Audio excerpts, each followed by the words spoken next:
2023. Follow akun ini kalau kalian suka dengan nutrisi motivasi bisnis setiap hari. Nah, kali ini kita akan membahas sesuatu yang menarik, yaitu adalah bisnis di tahun politik.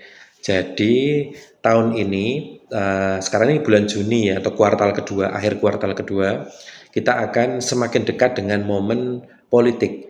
Jadi Indonesia itu ada pemilu, kalau nggak mundur, di bulan Februari 2024. Jadi sebenarnya kurang dari setahun lagi nih Indonesia akan pergantian kepemimpinan. Jadi pemilu itu kan pergantian kepemimpinan. Kayak inilah di masa sekolah dulu itu kan ada pemilihan ketua kelas.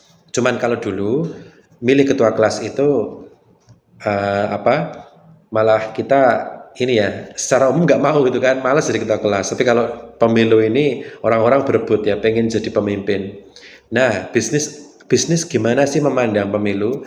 Tentu yang namanya bisnis itu adalah menginginkan situasi politik yang damai, yang aman tentram.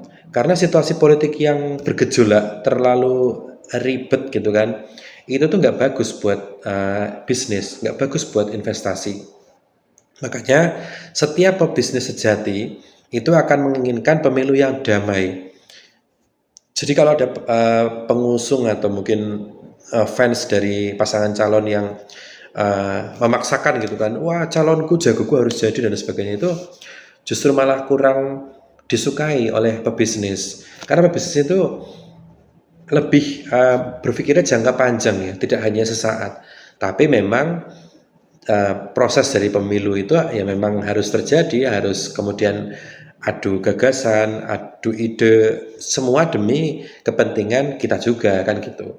Nah, bisnis apa sih yang cocok? Sebenarnya secara umum bisnis apapun yang kita kerjakan itu cocok di waktu kapanpun ya, sesuai dengan waktu dan sesuai dengan tempatnya masing-masing.